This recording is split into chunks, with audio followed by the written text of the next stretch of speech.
L'univers de la préparation mentale, du coaching, de l'accompagnement, du développement personnel est en train de vivre une véritable révolution. Et c'est tout ce dont j'avais envie de vous parler aujourd'hui dans ce nouvel épisode du podcast de la puissance mentale. Alors, soyez les bienvenus. Et pour ceux qui découvrent cet épisode, qui ne me connaissent pas, eh bien, je m'appelle Geoffrey Brochet. Je suis dans l'univers de la préparation mentale depuis maintenant plus de 15 ans. J'ai été le premier instructeur en préparation mentale dans la police. J'ai formé plus de 1000 officiers et commissaires de police.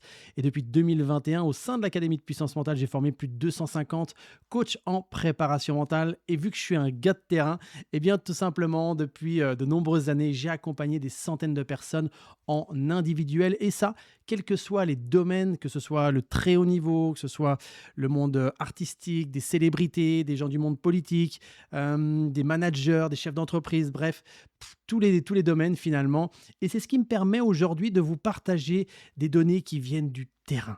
C'est-à-dire que tout ce que je vais vous partager là, c'est pas issu de ChatGPT. Je ne suis pas en train de lire un script, je ne suis pas en train de lire ce que m'aurait pondu ChatGPT, mais je suis en train de vous faire part de ce que je constate concrètement sur le terrain et qui pour moi fait toute la différence dans cet univers qui est merveilleux, celui de l'accompagnement en préparation mentale notamment. Alors effectivement, on vit une véritable tournant, une véritable révolution.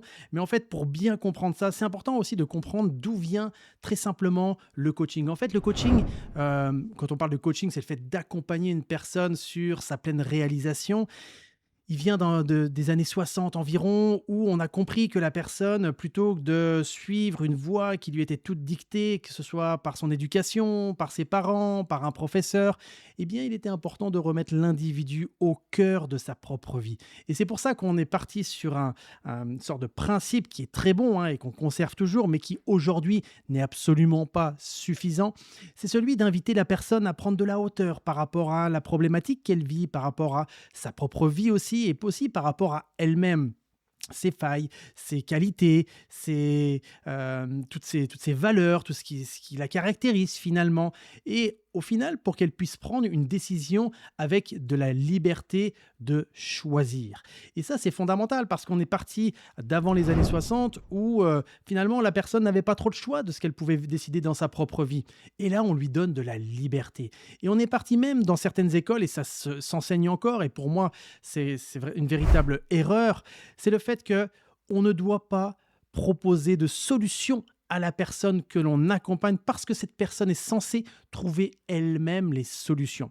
Évidemment, quand on remet ça dans le contexte historique, on comprend que la personne, elle devait trouver par elle-même, tout simplement parce que sinon, elle allait se faire dicter des choix, des orientations qui n'étaient peut-être pas bonnes pour elle. Et puis on arrive dans ce cas-là, dans une sorte de gouroutisation. Et ça, je suis partiellement d'accord. Parce que imaginez, je prends souvent cet exemple-là. Vous avez besoin de vous remettre en forme, vous avez besoin d'évoluer physiquement, vous avez besoin d'améliorer votre silhouette. Vous allez voir un coach en préparation physique, vous allez voir un nutritionniste et imaginez que cette personne-là, elle vous pose des questions uniquement pour que vous puissiez trouver vous-même les solutions. C'est-à-dire que vous allez la voir parce que vous avez un physique qui ne vous correspond plus, voilà, pour différentes raisons, et vous lui demandez aide-moi, et cette personne va dire selon toi, quel exercice tu pourrais faire? Selon toi, qu'est-ce qui serait important pour toi que tu fasses pour justement développer ta masse musculaire? Où est-ce que tu pourrais faire attention dans ton alimentation? Vous vous rendez compte que ce genre de pratique, ça a ses limites. On ne peut pas accompagner une personne comme ça. Bien évidemment, on va poser des questions pour comprendre dans l'environnement dans lequel évolue la personne, ça c'est fondamental. Mais si on se limite là, à un moment donné, la personne, elle va avoir le sentiment de tourner en rond, et le pire, c'est que le professionnel de l'accompagnement également, tout simplement parce qu'il n'a pas de solution à lui proposer. Et là, c'est la même chose. Donc imaginez un coach sportif qui ne serait pas capable de proposer des exercices pour se renforcer, des exercices pour se muscler, et même des orientations pour la nutrition pour améliorer la silhouette de la personne. Bon, on pourrait dire que c'est quelqu'un qui part en bataille sans armes en fait. Et donc, on se rend compte qu'aujourd'hui, dans l'univers de l'accompagnement, du développement personnel, de la croissance personnelle, et notamment ce qu'on peut voir dans toutes même les thérapies, etc., c'est qu'à un moment donné, le thérapeute, le coach se sent démuni parce qu'il ne sait plus vers où aller. il est paumé. Il a le sentiment de tourner en rond, il a fait 1000 fois les choses et ça ne suffit pas. Et là, il n'a plus de déclic, peut-être même qu'il en a jamais eu avec ses patients, ses clients, tout dépend du statut de la personne. Et là, en réalité, ce qu'il faut comprendre, c'est que les personnes ont été en demande de solutions.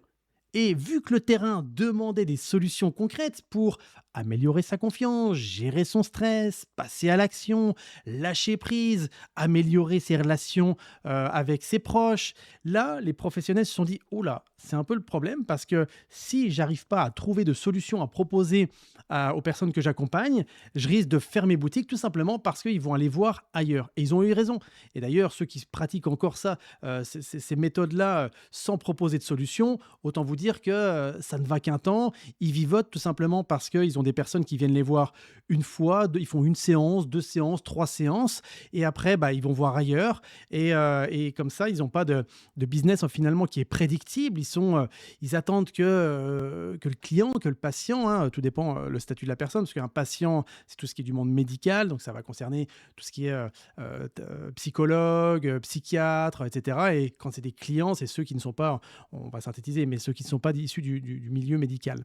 Et à un moment donné, ils vont tourner en rond. Et moi, j'ai eu là dernièrement un psychologue qui m'envoie une personne en me disant, écoute, Geoffrey, là, moi, je ne sais plus quoi faire. En fait, la personne vient me voir parce qu'elle a des problèmes de stress par rapport à ses compétitions. Et je suis démuni, je ne sais plus quoi faire. Je sais plus, c'est plus dans mon champ de compétences. Alors qu'en fait, il n'y avait pas grand-chose à faire, mais finalement, il était démuni. Et donc, pour revenir sur ce côté un petit peu historique du coaching, donc effectivement, à un moment donné, on a pris de la hauteur pour que la personne trouve elle-même ses solutions. L'étape d'après, c'est que les professionnels de l'accompagnement et les personnes avaient besoin de solutions. Évidemment, je mets entre parenthèses parce que pour moi, ça tombe sous le sens, mais je vais quand même le dire avant de me faire tirer dessus à boulet rouge par certains. Quand je dis qu'on doit proposer des solutions, c'est évidemment, on ne va pas lui dire quitte ta femme, change de métier, ouvre telle entreprise. Non, ce n'est pas ce genre de solution dont je parle. Quand je parle de solution, c'est qu'on va aider la personne à développer des solutions pour justement qu'elle trouve sa confiance en elle, qu'elle retrouve de l'estime personnelle, qu'elle soit capable de passer à l'action, qu'elle soit capable d'avoir cette discipline, cette motivation, retrouver du sens dans sa vie. Mais ça, on va devoir lui proposer des outils pour ça, des stratégies pour ça.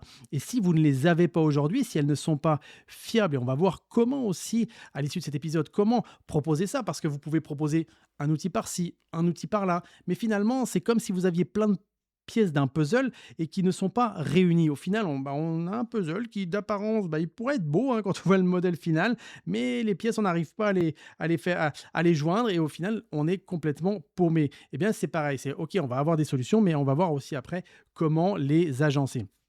Et donc, là, face à ces professionnels de l'accompagnement qui ont bien compris qu'il fallait trouver des solutions, évidemment des solutions pour développer les habiletés mentales, maintenant, on se retrouve face, quand je vous disais, c'est une véritable révolution qui est en train de se passer parce qu'aujourd'hui, on est face non plus à des professionnels de l'accompagnement qui accompagnent avec leur cœur, qui accompagnent avec leur tripes, mais on est face à des gens qui sont de véritables techniciens. Des gens qui vont arriver, qui vont remplir ils vont voir la personne à combien elle est motivée de 0 à 10, on va voir combien la personne elle a de l'estime personnelle, voir comment elle gère ses échecs, etc. Enfin, tout ça, on va prendre des notes, sauf que tout ça, concrètement, quand tu es un bon technicien, c'est-à-dire que tu vas dire, OK, tiens, je vais t'apprendre la respiration, je vais t'apprendre la relaxation, je vais t'apprendre à utiliser l'imagerie mentale, je vais t'apprendre des théories sur la motivation, je vais t'apprendre des théories sur le stress, sur le sommeil. Finalement, c'est ce que apprennent la plupart des méthodes de préparation mentale. C'est bien, mais c'est pas suffisant. C'est absolument pas suffisant. Moi, j'ai été formé dans ces méthodes, et puis je vais pas donner les noms parce que je suis pas là pour critiquer des anciennes méthodes. Je suis là pour éveiller justement les consciences sur ce qui se passe aujourd'hui sur le terrain. Si on se limite à ce genre d'apprentissage, c'est pas suffisant parce que concrètement, ça, d'apprendre une personne à mieux respirer, à se relaxer, à se réguler, à se dynamiser, etc. Est-ce que c'est intéressant? Bien sûr que oui, que c'est intéressant. Sauf que là, si tu n'es juste qu'un simple technicien, l'intelligence artificielle va te balayer. Parce que ça, aujourd'hui, les gens, ils peuvent l'apprendre sur des vidéos YouTube. Ils peuvent l'apprendre via l'intelligence artificielle. Ils peuvent l'apprendre via un livre. Et donc toi, l'humain qui souhaite accompagner, qui souhaite aider les autres, qui souhaite les inspirer sur leur chemin où ils vont pouvoir se réaliser pleinement, bah, tu n'auras plus ta place. Si tu te limites au fait d'être un simple technicien. Et c'est pour ça qu'aujourd'hui, moi je vois des débats, mais qui sont lunaires en réalité. Je vois des personnes qui sont en train de se dire, oui mais attends, est-ce que la certification, elle est reconnue par l'État? Est-ce que le fait de dire préparateur mental, à qui on va pouvoir donner cette certification? Est-ce qu'on limite ça aux gens qui ont fait STAPS? Est-ce qu'on limite ça aux psychologues? Non, mais attendez là. On est en train de se battre pour savoir qui va avoir le certificat de quelque chose qui est dépassé. Ça n'a plus aucun sens en fait. Aujourd'hui, les gens ne viennent pas te voir pour un certificat.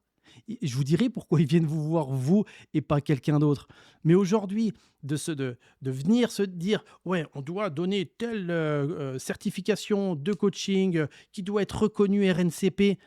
Les gens qui pensent aujourd'hui que le RNCP pense qu'une certification suffit pour accompagner, bah, en fait, vous êtes encore dans des anciens systèmes, un petit peu comme on disait, quelqu'un qui a fait des études, égal, il aura une bonne place, égal, il aura une bonne vie, égal, il sera heureux dans sa vie.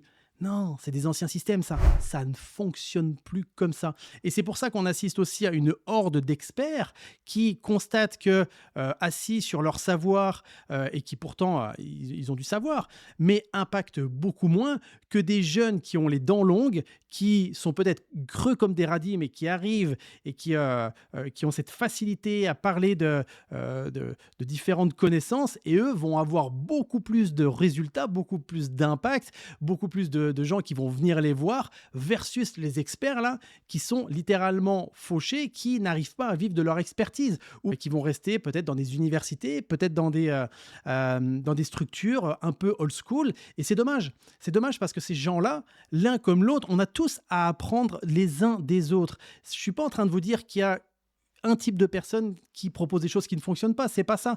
C'est-à-dire que je suis en train de vous dire que aujourd'hui, le fait de se battre, entre guillemets, quand je vois des fois des universitaires, pas tous évidemment, mais voir des universitaires se battre pour défendre une certification. Mais les amis, pendant qu'on est en train de montrer la Lune, vous êtes en train de regarder le doigt. Les gens, ils sont là pour... Il y a des vraies problématiques. Aujourd'hui, le terrain, il évolue. Et je vais vous dire ce qui évolue concrètement. Parce que si tu cherches encore à accompagner comme avant, à remplir ton petit questionnaire, ou derrière, tu vas proposer directement un protocole, ou directement, tu vas apprendre à une personne à se relaxer, ça suffit pas. Ça ne suffit pas. Et ça, c'est dingue parce que à un moment donné, je me dis, ah, mais est-ce que c'est que dans un domaine? Donc, parce que moi, j'ai accompagné beaucoup de personnes dans le monde de l'urgence, dans le monde où tout ce qui est la police, avec des unités spécialisées, des unités aussi classiques, hein, dans des commissariats, des policiers un peu plus traditionnels, on va dire. Et ça veut pas dire que c'est pas parce qu'ils sont des policiers traditionnels, c'est-à-dire ceux qui sont en commissariat, qui sont moins exposés au risque, hein, loin de là. Hein. J'accompagne aussi dans le sport et j'accompagne aussi des dirigeants de grandes entreprises, j'accompagne aussi des artistes, des célébrités et aussi des jeunes, des jeunes. Et je vois qu'aujourd'hui, le fait de leur apprendre des techniques, ça ne suffit plus aujourd'hui. Et c'est pour ça qu'aujourd'hui, ce qui va être important, c'est de voir dès que la personne veut développer juste sa sphère mentale, elle va aller directement au carton. Parce que aujourd'hui, on se rend compte qu'on a des athlètes qui sont certes médaillés, mais qui sont pas heureux. On se rend compte de grands dirigeants qui ont un chiffre d'affaires incroyable, qui ont des primes incroyables, qui ont d'apparence tout pour être heureux, mais ils dépriment, ils perdent du sens. Et ça, vous avez beau leur apprendre toutes les techniques de respiration, de relaxation, d'imagerie mentale, leur dire comment fonctionne le stress, la motivation, ils en ont rien à carrer parce qu'ils sont pas heureux dans leur vie. Et en fait, plus vous allez continuer à... Parce que, en fait, ce que je vous dis dans les anciennes méthodes de préparation mentale notamment, c'est-à-dire on entraînait une personne, c'est de l'entraînement mental, hein. On l'entraînait d'aller d'un point A à un point B pour qu'elle réalise pleinement ce qu'elle doit faire. Exemple, une personne qui veut réaliser une conférence, on va lui apprendre à gérer son stress avant la scène, pendant la scène, et puis à faire un débrief. Ok, ça c'est cool, mais c'est pas suffisant. C'est pas suffisant parce que là, on est juste dans la dimension de la réalisation des faits. On est dans le faire. et d'en l'avoir. Et c'est pour ça qu'aujourd'hui, vous avez des Manodou, vous avez anciennement Phelps ou d'autres athlètes qui vivent, par exemple, des JO, des championnats du monde, et qui derrière sont littéralement déprimés. Et pourtant, ça paraît paradoxal parce qu'ils ont des médailles autour du cou. Pour certains, ils sont même les numéros 1 de leur sport. Et au final, ils ne sont pas heureux. Ils ne sont pas heureux parce qu'ils ont recherché la force mentale à tout prix, ou cette force mentale, moi je l'ai eu quand j'étais dans la police. C'est-à-dire que j'étais capable d'aller sur des missions à haut risque, mais j'allais du point A au point B. Mais à quel prix? À quel prix je faisais ça? Bah, au prix que quand je rentrais chez moi, j'étais débordé par mes émotions parce que je les avais coupées sur l'opérationnel.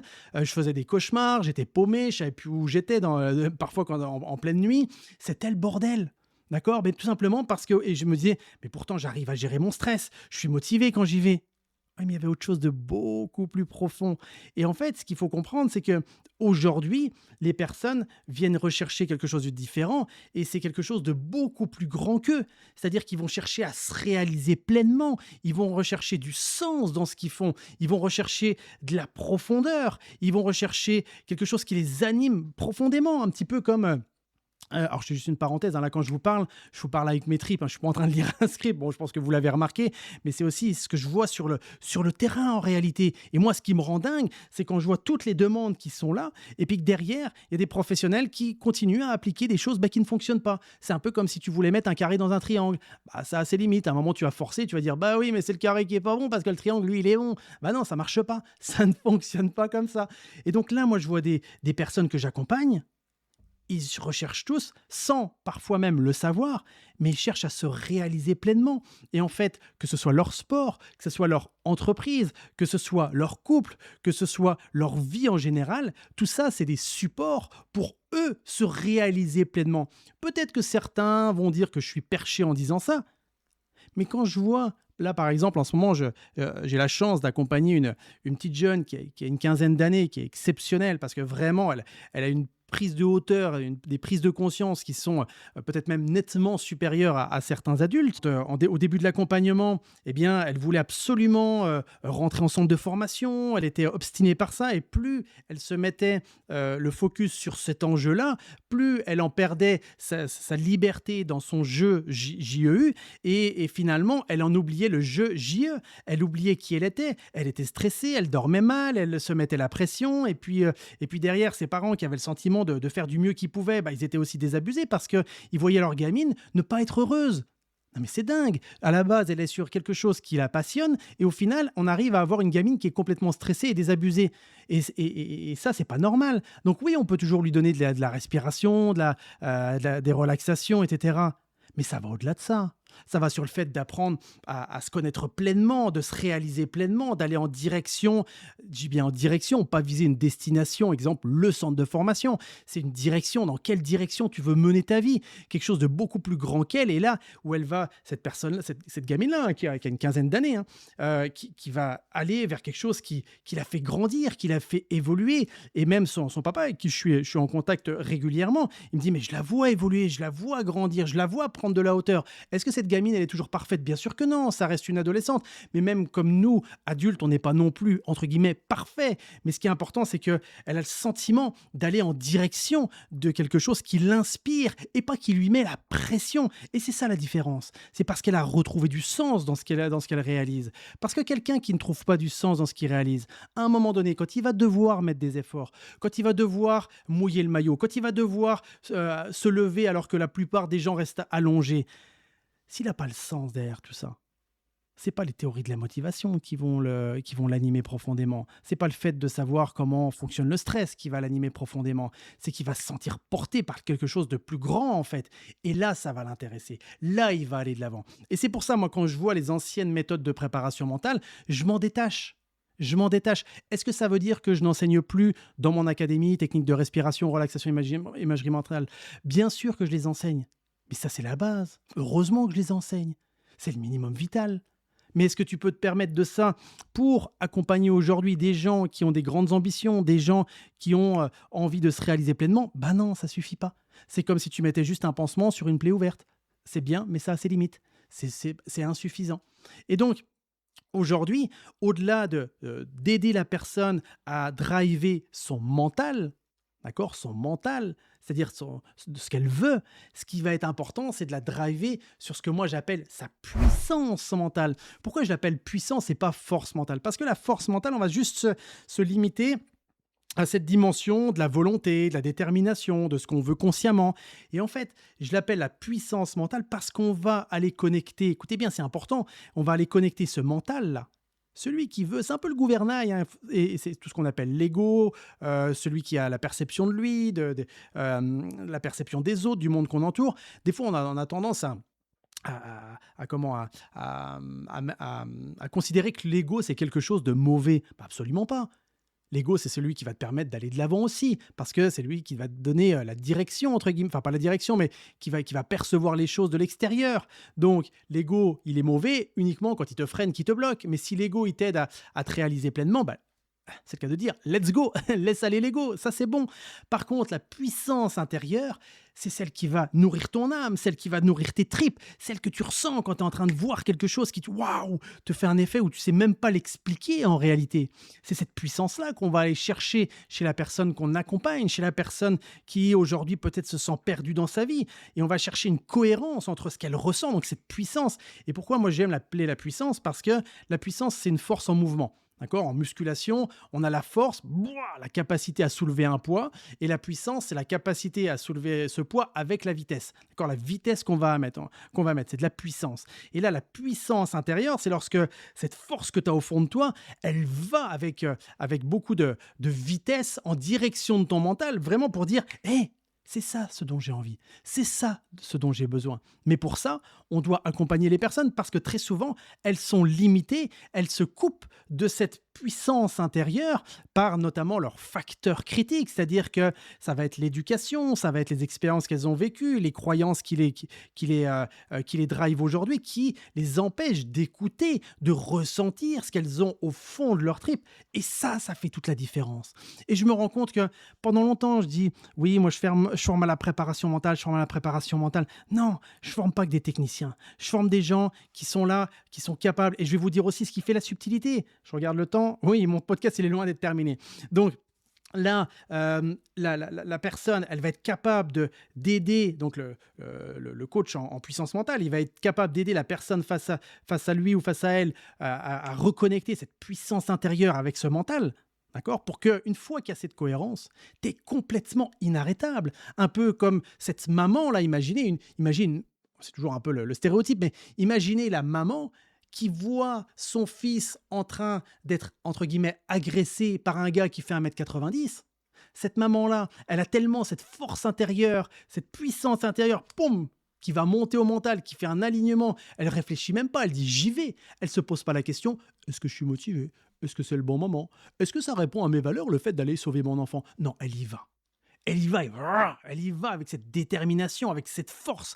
Et parfois, elle fait même fuir un gars qui est beaucoup plus grand qu'elle parce que ce gars, il voit en elle cette détermination, cette conviction, cette foi, cette rage. Et finalement, elle réussit à sauver. Moi, j'en ai vu des situations comme ça quand j'étais en police. Je vous le dis, c'est pas que dans les films, d'accord? Et là, cet alignement-là, elle permet de réaliser des choses qu'auparavant, tu pensais impossibles. Et aujourd'hui, les personnes qui sont paumées, perdent du sens, manquent de motivation, ou d'apparence, ils ont tout pour être heureuses, mais ne le sont pas. C'est tout simplement parce qu'il n'y a pas cette cohérence entre ce que ressentent profondément et puis leur mental. Ils vont être soit drivés par leur mental. D'accord? Donc, en gros, bah, je vais dans telle boîte parce que cette boîte m'apporte tel confort. Donc, elle va réagir, elle va agir plus avec du raisonnement. Ça ne veut pas dire que c'est pas bon, mais derrière, peut-être que cette puissance intérieure elle va dire non, c'est pas le bon endroit. Là. Non, c'est le bon endroit. C'est pour ça, pourquoi vous voyez des gens qui gagnaient 10 000 euros par mois et qui, du jour au lendemain, vont faire de la permaculture dans la Creuse ou dans la Bretagne profonde? Bah, tout simplement parce que ça répond à leur âme, en fait. Et quand je dis ça répond à leur âme, ça n'a rien de perché. Ça répond à ce qui te fait vibrer, à ce qui te rend vivant. Et aujourd'hui, à l'ère de l'intelligence artificielle, on va être de plus en plus connecté à des choses qui nous rendent vivants. Parce que, d'ailleurs, petit aparté, mais aujourd'hui, quand je vois les posts LinkedIn où ce sont uniquement rédigés par l'intelligence artificielle et que je vois que les personnes répondent uniquement via l'intelligence artificielle, on a l'impression d'avoir des battles d'intelligence artificielle. Il y a plus de cœur, il y a plus d'âme là-dedans. On est en train de se perdre, les amis. C'est important de. Je ne sais pas si vous vous rappelez de Jean-Pierre Coff. Mais putain, mais ça, mon gars, mais c'est de la merde pour qu'on fait ça. Mais on va quand même pas gâcher notre vie à faire de l'intelligence artificielle. Maintenant, petit aparté, hein. Mais concrètement, moi, quand je vois ça, ça me rend dingue. Moi qui agis avec ma sensibilité, avec mon âme, avec mon cœur, je me dis, mais si c'est ça, l'avenir, si c'est ça, eh bien, ça ne sera pas avec moi. Par contre, je ne suis pas en train de vous dire de ne plus du tout utiliser l'intelligence artificielle, mais utiliser l'intelligence artificielle avec intelligence, avec discernement, avec prise de hauteur. Et là, l'intelligence artificielle va vous permettre d'accélérer ce que vous faites déjà naturellement très bien. Mais laissez libre cours, enfin, laissez l'intelligence artificielle gérer votre vie. On va droit dans le mur, mais on va droit dans le mur parce que l'intelligence artificielle, pour l'instant, en tout cas, elle n'est pas prête de ressentir pleinement ce que vous ressentez. Parce que quand vous êtes dans une situation où vous avez les frictions, vous avez, comme on dit, le poil qui est serré, est-ce que vous sentez que, boum, là, ça y va, là, vous sentez comme vivant, vous sentez la respiration est encore est différente. Ça, l'intelligence, elle le détectera pas. Elle le détectera pas. Donc, il est important aujourd'hui de vous connecter à votre intelligence émotionnelle, à vous connecter à votre intelligence relationnelle. Et donc, aujourd'hui, si on ne va pas dans ce sens-là, donc comme je vous disais, pour aider ces personnes-là, plutôt que d'être un technicien, de les aider de façon très technique en étant un peu froid et que ça manque de chaleur humaine et ça manque de précision aussi dans l'accompagnement, si on est juste des techniciens, ça n'ira pas bien loin. C'est une certitude et je le vois déjà. C'est pour ça qu'il y a des gens qui disent oui, la préparation mentale, ça ne fonctionne plus, tout le monde dit que ça fonctionne. Bah peut-être, mais l'ancienne préparation mentale, parce que je pense que tu as loupé un wagon là. Aujourd'hui, si tu accompagnes des athlètes, des grands dirigeants, des artistes, des célébrités, si tu accompagnes des personnes en reconversion, si tu accompagnes des mamans solo, des personnes qui ont besoin d'améliorer leur relation avec leurs enfants, etc., de la même manière que tu faisais il y a 3, 4, 5 ans en arrière, bah évidemment, regarde la vitesse à laquelle évolue l'intelligence artificielle. Elle est en train de te dépasser. C'est une évidence. Mais moi, je trouve ça génial, en fait. L'intelligence artificielle, c'est génial qu'elle soit là. Parce que ça va nous permettre justement de nous adapter. Ça va nous permettre d'ouvrir encore plus notre cœur. Ça va nous permettre encore plus d'exprimer ce qu'on a sur nos tripes. Parce que concrètement, si tes vidéos aujourd'hui, elles sont faites par l'intelligence artificielle, quand la personne va te voir en réel, plus dure sera la chute. Parce que là, tu es en train de te cacher derrière un masque. Tu es en train de te cacher derrière un prompt. Tu es en train de te cacher derrière quelque chose qui fait le job à ta place. Et ça, c'est pas forcément une bonne chose. Donc aujourd'hui, si tu veux faire ta différence, certes, pour ne plus être ce technicien, ça va être très important que tout ce que tu proposes, tu l'incarnes pleinement. Tu l'incarnes pleinement, que tu parles avec tes tripes, que tu parles avec ton cœur. Évidemment, tout ça, ça va s'apprendre. Évidemment, tout ça, ça va se driver aussi. Parce que si on accompagne quelqu'un juste avec ses tripes, on va peut-être faire de la projection, on va peut-être le driver d'une façon qui n'est pas bonne et on peut risquer d'aller dans de la gouroutisation parce qu'on pense, au fond, vous savez, c'est un petit peu comme Coach Matt dans Gourou. Le gars, au départ, c'est pas le mauvais gars, mais il fait parce que lui, ça a fonctionné pour lui, il donne cette direction aux personnes qui l'accompagnent en se disant, mais ça va fonctionner pour elle. Sauf que c'est la pire des choses à faire, d'accord? C'est à un moment donné, si on propose des solutions, mais ces solutions, il faut que la personne, elle soit complètement adaptée à elle. C'est la solution qui va s'adapter à la personne et c'est pas la personne qui doit s'adapter à la solution. D'accord? Donc ça, c'est important aussi à prendre en considération. Et en fait, aujourd'hui, quand on dit que c'est important d'incarner ce qu'on propose, c'est pas ton bout de papier, ta certification qui va faire que tu es une bonne personne, que tu es un bon professionnel, que tu es quelqu'un qui a cette légitimité. Dans ce cas-là, va acheter une certification sur Groupon. Il y a des beaux tampons, il y a des trucs qui sont assez intéressants, qui sont beaux. Fais-toi-en une si tu veux par l'intelligence artificielle. Tu vas avoir ta certification. Mais ça a zéro valeur. Zéro valeur, non pas parce que c'est pas reconnu par l'État, non pas parce que c'est pas reconnu par telle ou telle institution, mais tout simplement parce que derrière, toi, quand tu vas parler aux personnes que tu côtoies, bah, tu vas trembler comme une feuille en plein vent. Et tu ne seras pas posé, tu ne seras pas stable, tu vas manquer de stabilité. À votre avis, pourquoi les gens, moi quand je les forme dans l'Académie de puissance mentale, je les entraîne en permanence, entraîne en permanence. Tout simplement parce que c'est cet entraînement d'une façon bien spécifique qui va amener cette solidité, qui va amener cette stabilité, qui va amener ce discernement. Pas plus tard qu'il y a 2 jours en arrière, J'ai une personne qui m'envoie un vocal qui dure 14 minutes, qui me dit: «Geoffrey, voilà, bon, si tu as le temps d'écouter mon vocal, c'est mon feedback par rapport à ce que j'ai pu vivre sur l'accompagnement, voilà, si tu as le temps d'y répondre, c'est cool, si tu as pas le temps, c'est pas tant pis». Mais évidemment que je l'ai écouté et puis que je lui ai répondu.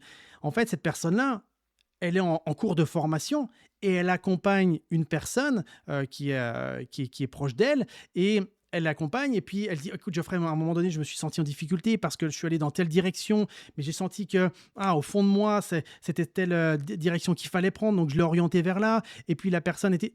Mais en fait, moi, quand je l'entends parler, elle est en train de tester sur le terrain, un, sa posture, 2, les stratégies, mais elle est pas en mode technicien. Elle teste, elle expérimente, elle s'adapte, elle navigue en fait avec la personne qu'elle est en train d'accompagner. Et ça, c'est puissant parce on a la personne accompagnée a face à elle une professionnelle qui est en train de s'adapter et qui est pas en train de répondre comme ChatGPT pourrait répondre. Ça change tout, mais pour ça, pour s'adapter, il doit se passer quoi?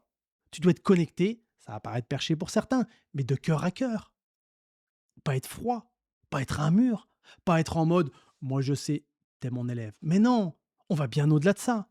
Parce que regardez, sinon on arrive un peu comme dans des modèles de certaines facultés où c'est le prof qui parle, les élèves qui écoutent et qui la ferment. Ça ne marche plus, ça. Ça marche plus maintenant. Il faut de l'interaction, il faut du jeu, il faut que la relation soit vivante. Et ça, c'est fondamental. Donc si aujourd'hui, vous avez le souhait de passer des caps dans le fait d'aider les autres, que vous soyez un professionnel de l'accompagnement, que ce soit aussi pour aider les proches qui vous entourent, ou alors des collaborateurs, ou alors même si vous êtes manager, etc., ça va être fondamental de travailler sur cette posture. Donc pour ça, eh bien, vous devez, c'est même pas, vous pouvez, je vous invite à, non, c'est vous devez, vous n'avez pas le choix, tout simplement parce que les demandes évoluent et vous devez incarner ce que vous proposez, tout simplement pour que la personne qui est en face de vous, elle matche avec votre énergie, elle matche avec ce que vous proposez et qu'elle ressente que vous avez de la confiance dans ce que vous proposez. Et cette confiance-là va amener la confiance. Parce que vous serez convaincu, vous serez convaincant. Parce que vous serez convaincu, vous serez aussi convaincante. Et dans ce cas-là, la personne va sentir ce climat de sécurité et de confiance. Et ça fait toute la différence. Parce que là, à ce moment-là, elle est plus face à une machine. Elle est plus face à quelqu'un de froid. Elle est face à quelqu'un qui ressent les émotions de l'autre, intelligence émotionnelle, qui ressent aussi la relation, intelligence relationnelle, qui est capable de créer cette relation profonde et durable entre la personne et qui, évidemment, rend autonome la personne. Moi, pas plus tard qu'il y a de ça une semaine ouais, c'était le week-end dernier.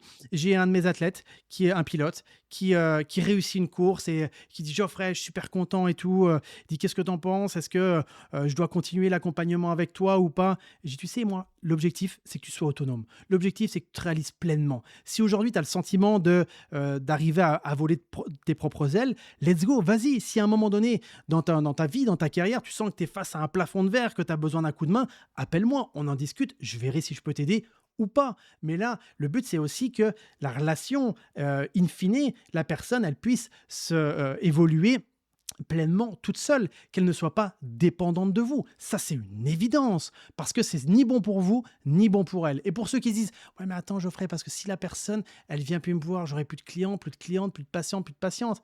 Non, mais la personne qui se réalise pleinement, elle va parler de toi. Ça va faire de l'écho. Si je vais avoir du bouche à oreille et ça c'est la meilleure des recommandations. Tu vas avoir des témoignages, tu vas avoir, des personnes qui, vont t'aider finalement à créer ton réseau. Ceux qui disent que ça marche pas, bah, prouvez-moi le contraire. Alors oui, bien sûr, on peut augmenter tout ça avec les réseaux sociaux évidemment, mais le bouche à oreille, il y a rien de plus puissant, OK?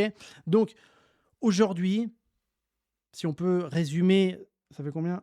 Ouais, ça fait plus de 30 minutes. Je suis parti dans le flow là, j'étais passionné là, un truc de dingue. Mais en fait, aujourd'hui, si on peut résumer la situation, l'univers de l'accompagnement, de la préparation mentale, du coaching, et cetera, est en train de vivre une véritable révolution. Il y a 2 mondes. Il y a vraiment le monde de ceux qui vont rester dans les approches classiques et ils vont rester juste des techniciens. Est-ce qu'ils vont aider? Bah oui, mais est-ce qu'ils vont aider par rapport aux demandes qui évoluent sur le terrain? La réponse est non, c'est une certitude. C'est désuet. C'est comme si voilà, tu utilisais un ancien logiciel sur ton premier Macintosh et que tu essaies de le mettre aujourd'hui sur les nouvelles versions. Ça marche plus. Pourtant, ça a marché pendant un temps, mais aujourd'hui, ça ne marche plus. D'accord?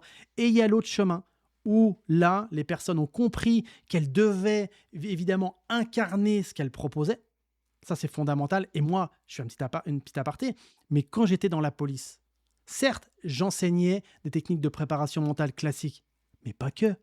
Qu'est-ce qui faisait la différence? C'est parce que j'avais compris toutes ces subtilités. Je commençais à proposer la méthode puissance mentale, celle qui aujourd'hui évolue d'ailleurs de jour en jour. Des gens qui ont été formés, moi, il y a de ça 3 ans en arrière. Aujourd'hui, bah, on est complètement à un ère différent. Et heureusement, les choses évoluent. On ne peut pas rester à l'ancienne. Est-ce que ce qu'ils ont appris est encore valable?